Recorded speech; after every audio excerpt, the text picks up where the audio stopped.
Non, parce qu'avec un patron, tu peux coudre plusieurs vêtements. Donc c'est quand même vachement bien, quoi. Non mais tu trouves pas que c'est vachement bien? Un patron gratuit, quoi. C'est cool. Coucou tout le monde et bienvenue sur ma chaîne Fêlé de la Bobine. Je suis ravie de vous retrouver aujourd'hui. Nous sommes le jeudi 23 février. Petit point météo rapide. Il fait gris, il fait moche. Passons. Je suis ravie de vous retrouver dans cette nouvelle vidéo où cette fois je vais coudre de la maille, du jersey, de la matière extensible. Tout un programme. Comme vous l'aurez certainement compris, je vais prendre un patron et faire quelques variations, plusieurs. On peut dire plusieurs, plus qu'une, donc oui, plusieurs. Comme vous l'aurez compris, je vais partir sur un patron gratuit pour en faire quelques variations. Si vous me suivez, c'est un patron que vous aurez déjà vu parce que je vous l'ai présenté il y a 2 ou 3 semaines, je ne sais plus trop. Il s'agit de ce sous-pull, je vous l'insère ici. Donc c'est un patron gratuit, encore une fois je vous mets le lien en barre d'infos. Il suffira de cliquer pour le télécharger. Vous aurez aussi un tableau des tailles que vous pouvez télécharger pour vous repérer par rapport à votre taille. Les tailles ne sont pas en français, les explications non plus. D'ailleurs, je suis même pas sûre qu'il y ait des explications, je m'en rappelle pas. Concernant les marges de couture, eh bien pareil, je n'ai pas trouvé l'info si oui ou non elles étaient incluses. Par contre, sur le patron, il y a en fait les marges d'ourlet. Donc je présume que s'il y a des marges d'ourlet, dans toute logique, il y a également les marges de couture, mais je ne sais pas de combien. Mais voilà, mis à part ça, ça va. Le sous-pull va de la taille 36 à la taille 52. Alors je crois que quand on regarde les tailles sur le lien que je vous mets, il me semble que ça va jusqu'au 46 ou 48, je sais plus trop, mais quand vous téléchargez le patron, on voit bien que ça va jusqu'au 52. Encore une fois, les tailles ne sont pas en français. Alors je triche un petit peu parce que, eh bien évidemment, je l'ai déjà cousu dans une première version, que voici. Donc version sous-pull. J'avais utilisé un jersey flammé de chez Loli Shop, je vous mettrai le lien en dessous. Je suis pas certaine qu'ils aient encore cette couleur, mais par contre je pense qu'ils ont encore d'autres couleurs. Alors c'est un jersey qui est assez fin, qui est transparent, mais honnêtement pour un sous-pull, il n'y a aucun problème, c'est nickel. Très agréable à coudre, très agréable à porter. Franchement, je crois que le montage était fait en à peu près 30 minutes pour dire. Donc c'est hyper rapide. J'ai vraiment pas du tout l'habitude de faire des coutures aussi rapides. C'est vrai que je couds beaucoup de chaînes et trames et donc c'est des choses qui sont, je vais pas dire plus minutieuses. Je vais pas dire que le jersey n'est pas minutieux, c'est pas ça que je veux dire. Bref. Donc je vais partir sur ce sous-pull. Alors, j'avais vu un pull sur Pinterest que je trouvais mais tellement magnifique que je voulais absolument me le coudre et c'est pour ça que j'avais acheté le fameux jacquard chez Dries & Stoffen. Donc je vous mets une photo que j'ai trouvée sur Pinterest.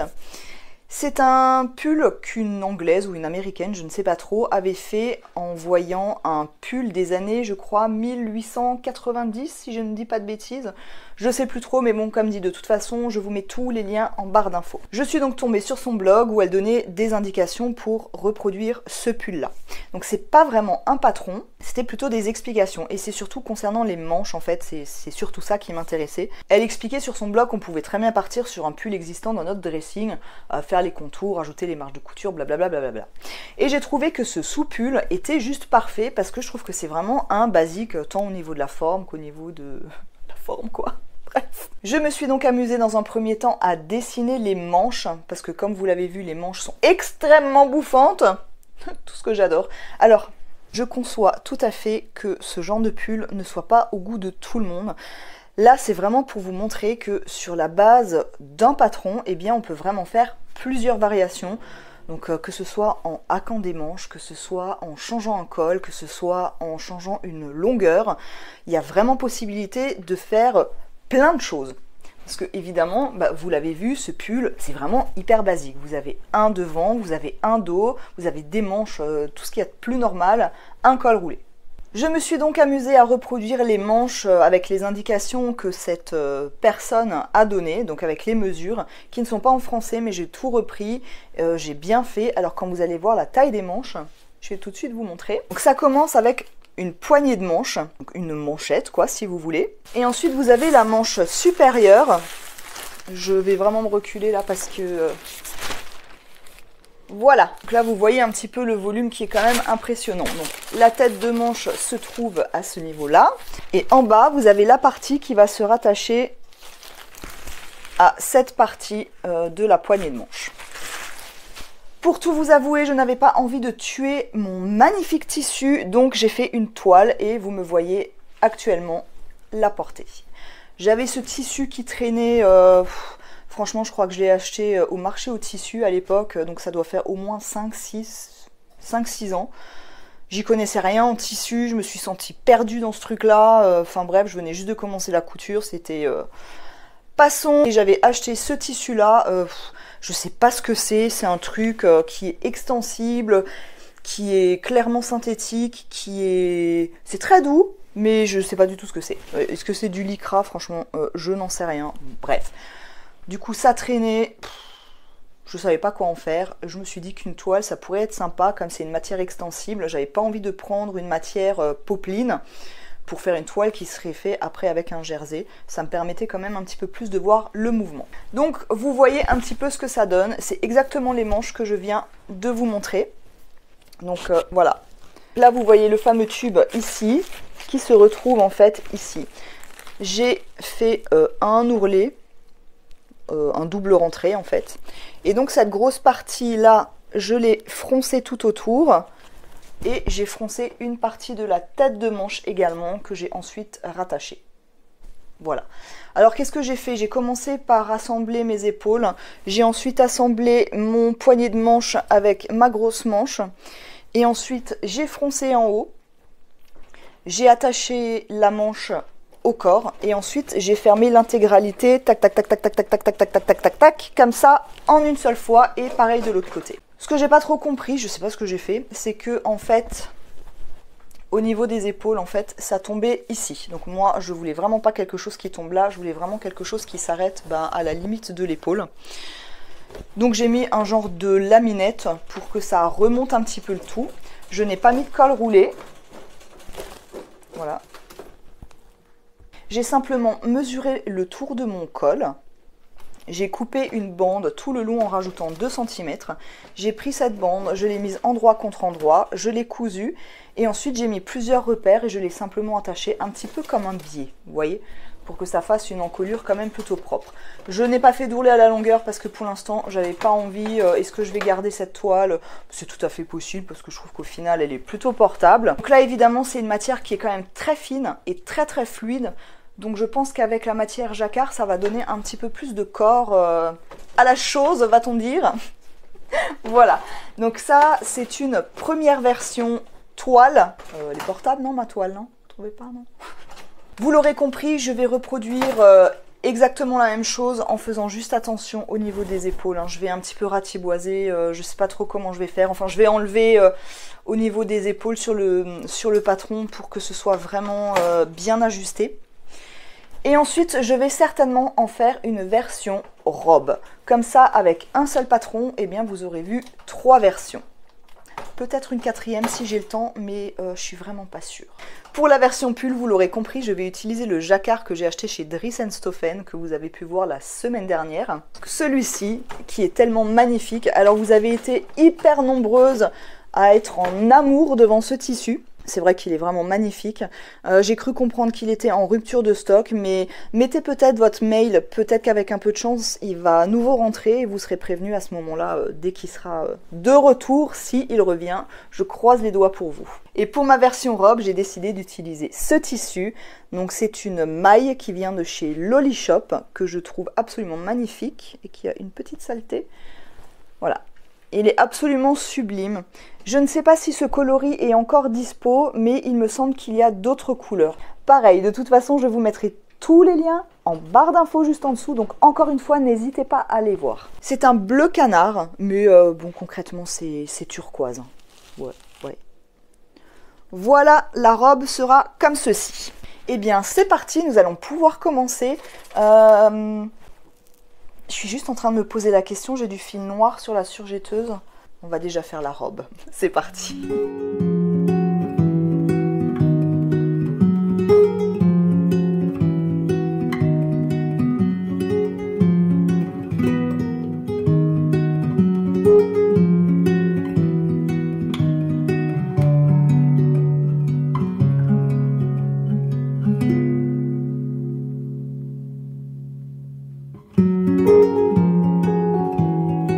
Voilà, vous l'avez vu, j'ai coupé mes pièces. Je pense que ça ira hyper vite parce que concrètement, il y a, je vais vous montrer, donc 2 manches hein, pour 2 bras. Alors j'ai gardé les manches du soupule comme elles sont, j'ai rien modifié. Au départ, je m'étais dit qu'il pourrait être sympa de mettre des fronces, un peu de bouffant, enfin quelque chose. Et non, je me suis dit du sobre, Audrey, écoute, ce serait pas mal. Donc sobre. Et ensuite, j'ai coupé la pièce dos, où j'ai rajouté, vous le verrez, de la longueur. Je crois que j'ai rajouté 65 cm, il me semble, pour que ça fasse vraiment quelque chose de très long. Alors si vraiment c'est trop long, je couperai, enfin voilà, ça va pas être catastrophe. Il est possible que je fasse une fente aussi, parce que comme c'est plutôt étroit, j'ai peur que si je marche, vous voyez, je marche un petit peu comme ça. On verra une fois que la couture sera faite, ça c'est quelque chose que je ferai ultérieurement. Et là, le devant, donc pareil, j'ai rajouté la longueur. Pour l'instant, au niveau du col, je ne sais pas encore ce que je veux. Est-ce que je vais le laisser col comme ça, col, je sais pas comment on dit, col rond? Ouais, voilà. Ou est-ce que je vais faire un petit col montant? Est-ce que je vais faire un col roulé?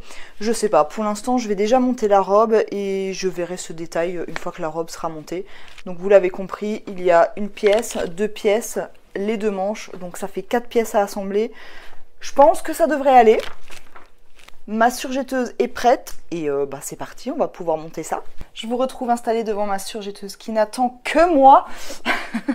Donc pour la robe, comment est-ce que je vais procéder? Eh bien, je vais prendre ma pièce dos, je vais prendre ma pièce devant et je vais commencer à coudre au niveau ici des épaules. Donc je vais simplement faire endroit contre endroit et je vais coudre donc les épaules.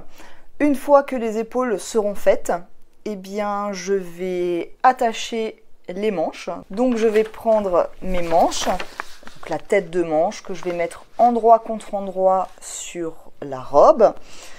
Et ensuite, eh bien, tout simplement, je fermerai la longueur en même temps que la longueur de la robe. Donc tout sera fait en un tenant et ça sera quasiment fini en fait.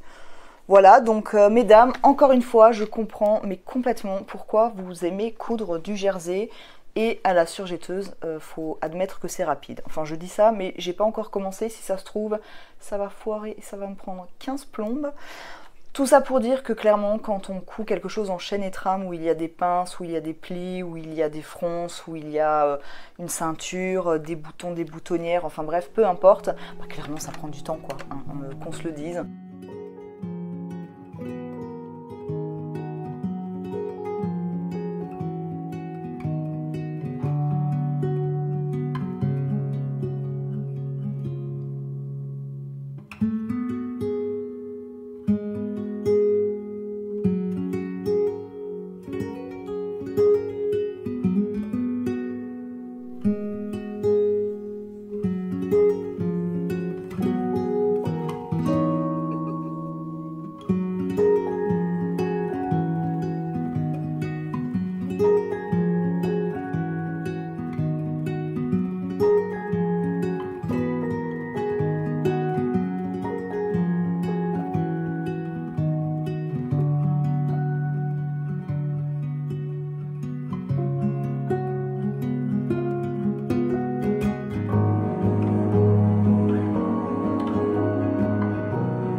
Je vous retrouve, nous sommes vendredi, très fin de matinée, c'est pas la panique à bord, mais presque. Je n'ai absolument pas terminé. Comme vous pouvez le voir, j'ai enfilé la robe. Elle n'est pas finie, tout simplement parce que j'ai des petites choses à revoir dessus. Notamment, alors là j'ai déjà creusé un petit peu le col parce que là ça arrivait à ce niveau-là et je trouvais que ça faisait trop engoncé, comme c'est de la maille, comme... c'est épais, comme c'est long, bref, j'avais pas envie d'un machin qui arrive là. Donc là, j'ai ouvert un petit peu, mais je suis pas à l'abri de creuser encore un petit peu le décolleté. Un tout petit peu, histoire que ça fasse un petit peu plus je respire. Je n'ai pas encore fait les ourlets au niveau des manches. Le gros point un peu noir, vous voyez là, ça baille extrêmement à ce niveau-là. Moi qui avais peur de ne pas réussir à l'enfiler, d'avoir besoin d'un chausse-pied pour en sortir. Au final, c'est vraiment hyper large ici et je sais pas du tout comment ravoir le truc. Donc on voit que ça fait un gros pli au niveau du dos. Bon, encore ça me dérange pas, hein. Je voulais pas forcément un truc qui fasse non plus comme ça, vous voyez. Et encore je me dis que moi j'ai un pantalon en dessous, hein, voilà. Je sais pas, je sais pas comment faire. Est-ce qu'il faudrait que je ratiboise un petit peu? Je ne sais pas. Ma fille m'a dit de la porter avec une ceinture ici au niveau de la taille pour que ça... pour marquer ma taille en fait, tout simplement. Je trouve que c'est pas une mauvaise idée. Le problème c'est que des ceintures, je n'en ai plus. Bref, donc voilà, franchement je sais pas. Autre point, bon j'ai mon pantalon en dessous. Bon, vous voyez, là je la relève, mais concrètement ça arrive quasiment aux chevilles. Donc là vous voyez un petit peu l'effet. Encore une fois j'ai le pantalon, hein, donc ne faites pas attention à tout ce qui se passe là en dessous, comme ça, et qui virevolte. Bref, bon, en tout cas vous voyez bien, c'est vraiment ici à ce niveau-là que je trouve que c'est vraiment pas terrible. Je suis juste en train de mourir de chaud là, plus on monte évidemment plus il fait chaud, donc je suis en train de cuire. Par contre je vais faire une fente, vous voyez j'ai mis une épingle à nourrice ici, j'ai demandé l'avis à monsieur ce qu'il en pensait. Je savais pas, est-ce que j'en mets une au milieu, est-ce que j'en mets une sur ce côté, est-ce que j'en mets une sur ce côté, est-ce que je fends au niveau des coutures. Franchement c'est le genre d'hésitation, moi ça me prend la tête plus qu'autre chose. Et je pense qu'en fait je vais faire une fente, pas au niveau de la couture, mais donc à ce niveau-là. Alors évidemment, pas jusqu'à la culotte non plus, hein, on est bien d'accord. Ensuite il faudra que je fasse l'ourlet, que je coupe mes petits fils, tout ça, et que j'ajoute une bande d'encolure. Mais là clairement le plus gros qui me perturbe, c'est encore une fois, vous le voyez, c'est vraiment à ce niveau-là. Je voulais pas forcément une robe à la Kardashian, hein, on est bien d'accord. Je n'ai plus 20 ans. Pour l'instant, je vais déjà m'occuper de l'encolure. Je vais déjà m'occuper, je pense, de la fente.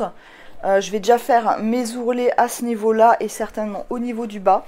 Et pour cette partie-là, eh bien écoutez, c'est soit effectivement je vais faire quelque chose, ou alors voilà, je vous appellerai, pitié, aidez-moi, que dois-je faire? Donnez-moi vos conseils, vos astuces, dites-moi s'il vous plaît. Voilà, donc pour l'instant, je ne sais pas, nous verrons ultérieurement. C'est parti, on continue.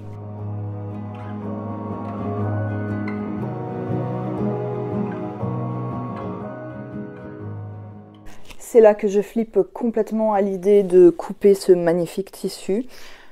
J'ai tellement peur de le foirer, je vous jure, je panique un peu. Voilà, je vous le remontre un petit coup. Des fois que je le tue, nous aurons encore une trace de lui quand il était tellement beau.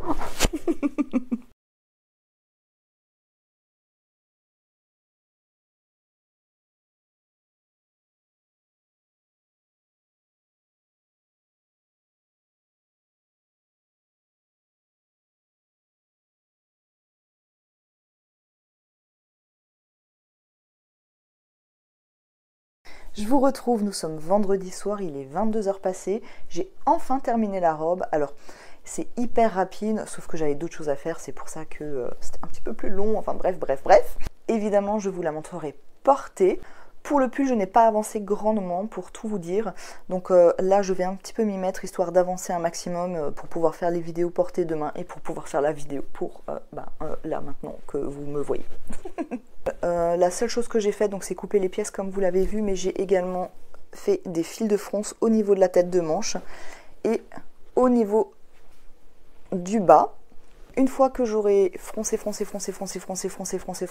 cette grande étendue, je pourrai attacher donc le bas de manche sur la partie haute ici du poignet de manche. Concrètement, il va falloir faire rentrer cette longueur sur celle-ci. Voilà. Une fois que ce sera fait, donc pour ce faire, eh bien, je vais coudre tout simplement endroit contre endroit. Et ensuite, je prendrai ma tête de manche que je vais froncer. Et je pourrai la mettre endroit contre endroit sur le pull. Mais évidemment, avant ça, je vais d'abord prendre mon devant, mon dos, que je vais coudre endroit contre endroit au niveau des épaules. Et donc une fois que ça sera fait, eh bien je viendrai attacher la manche que je pourrai fermer en un seul tenant, faire le col, faire l'ourlet et concrètement ce sera terminé. Donc c'est parti, je vais tout de suite m'y mettre parce que sinon je vais être carrément à la bourre ou vous ne me verrez pas là tout de suite maintenant. Donc on y va. I want this so much, but don't know if I can trust you. My mind's racing fast, trying to find the red flags I'm used to. All these green lights, are they coming too soon? Caught between red and the green and you. I'm stuck in the blue.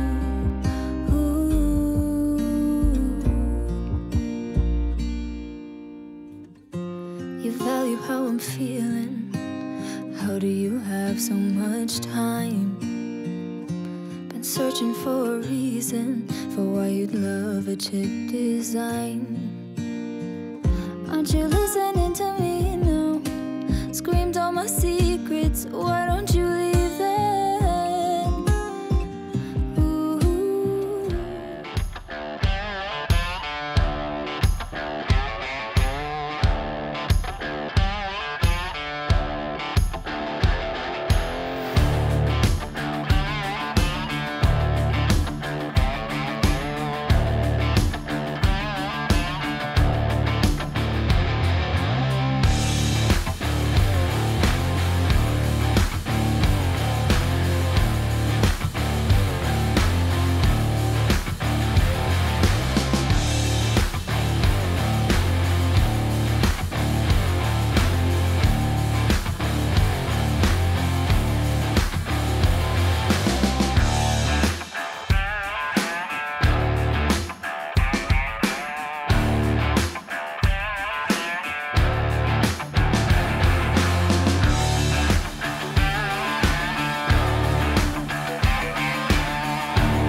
Je vous retrouve, nous sommes samedi fin d'après-midi, vous venez de voir les images portées, moi autant vous dire que je n'ai pas encore fait le montage, donc je suis un peu dans le speed pour que vous puissiez voir les images que vous venez de voir. Bref, dans les images que vous venez de voir, je n'ai pas porté le sous-pull parce que honnêtement ça caille. Vous avez en revanche pu voir la robe que je porte toujours actuellement. Je l'ai un petit peu ratiboisée à ce niveau-là pour que ça fasse un petit peu moins extra large. Je la trouve quand même nettement mieux comme ça, je me sens moins... parachuteuse. Elle est hyper confortable. Alors honnêtement, c'était une couture plutôt rapide à coudre. C'est juste que je pense que le tissu est quand même relativement extensible et du coup, eh bien, c'est peut-être pour ça que c'était un petit peu plus large que quand je l'ai fait avec le sous-pull. Je ne sais pas trop si vous voyez ce que je veux dire. Soit. La robe ne m'a donc posé aucun souci. L'encolure, ça s'est bien passé. J'ai juste un petit... pas un souci, mais ça a tendance à rebiquer un petit peu comme ça. Mais je pense qu'avec un petit coup de vapeur, ça devrait aller mieux. Je ne l'ai absolument pas repassé, donc voilà. Elle est très confortable à porter et honnêtement, c'est un tissu qui tient quand même plutôt chaud. Enfin, j'étais dehors sans veste. Il y a beaucoup de vent et le vent, c'est un vent polaire. Et ça va, franchement, je n'ai pas fini en glaçon, donc franchement, ça va. Elle est vraiment très cocooning, donc c'est vraiment parfait. C'est vraiment la robe à porter tous les jours. On enfile, on se prend pas la tête. Nickel, tout ce qu'on aime. Concernant le pull, eh bien écoutez, j'en suis super contente, je le trouve magnifique, je l'adore. Alors évidemment, encore une fois, c'est une affaire de goût, tout le monde n'aime pas les grosses manches bouffantes. Moi j'adore, j'ai une adoration pour le bouffant, pour les froufrous, pour tout ça, tout ça, tout ça, tout ça. J'ai cependant un petit souci, c'est au niveau des poignées de manche, enfin bref, vous avez compris, je sais pas trop comment on peut qualifier ça en fait. C'est pas un bracelet de manche non plus, hein, c'est un manchon peut-être, on peut dire. Je ne sais pas. S'il y a un terme technique que vous connaissez, n'hésitez pas à me le dire, parce que franchement, je ne sais absolument pas. C'est que c'est un petit peu serré. Je vous avais dit que j'en avais fait une toile, et en faisant ma toile, j'avais vraiment rajouté un tout petit peu autour du patron, mais vraiment pas grand-chose, hein, peut-être 3 mm, et c'était vraiment trop grand. Donc là, je n'ai absolument rien rajouté, j'ai vraiment j'ai coupé autour de mon patron, et ça s'avère quand même un peu serré, et je pense que tout simplement c'est parce que la matière est beaucoup moins extensible que le tissu toile que j'ai utilisé, et du coup je suis quand même un petit peu comprimée dedans. Alors, deux solutions s'offrent à moi, c'est perdre très rapidement les 4, 5, 7, 8 kilos que j'ai pris durant le confinement, Noël et tutti quanti. Ou alors enlever cette partie-là et simplement la refaire avec, je pense bien, 2 cm en plus pour être vraiment plus à l'aise. Alors, il faut quand même que ce soit serré parce que sinon ça ne tient pas en haut. Mais là, c'est vraiment, je me sens comprimée à ce niveau-là, c'est vraiment pas très très agréable. Alors je l'ai porté le temps du tournage, ça allait, hein, mes bras respiraient quand même, ils ne sont pas tombés, je ne les ai pas perdus, ils n'étaient pas en manque d'oxygène, mais voilà, je sens que c'était quand même un petit peu tendu, quoi. Hein. Voilà, mais à part ça, franchement nickel. Pour le col, j'ai utilisé le col qu'il y avait dans le patron du soupule, vu que c'est un col roulé. J'ai simplement rajouté quand même 5 cm pour que ce soit vraiment bien, que je puisse bien retourner, mais qu'il soit quand même plutôt bien haut pour me tenir bien chaud. Voilà, donc nickel, hein. Franchement, les manches comme ça, j'adore, je suis pas à l'abri de m'en refaire.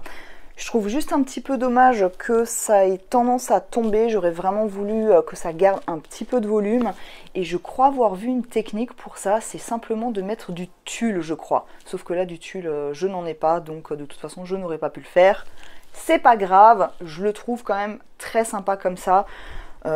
J'adore. C'est vrai que je l'avais vu il y a vraiment quelques temps sur Pinterest et j'avais flashé sur ce modèle très très très vintage que je trouve absolument magnifique. Mais encore une fois, je conçois que vous n'aimiez pas, il n'y a aucun problème. Mais voilà, je l'aime beaucoup. Pour le corps, par contre, j'ai un petit peu coupé. Comme la robe était très large, j'avais vraiment peur que ça me fasse pareil avec le pull. Et là, du coup, pour le dos et le devant, je l'ai quand même retaillé une taille en dessous que la robe, parce que c'était vraiment très très large. Et là, on voit que c'est quand même nettement plus ajusté, donc ça me convient parfaitement, parce que c'est cet esprit-là que je voulais, quelque chose de très près du corps et de très bouffant au niveau des manches.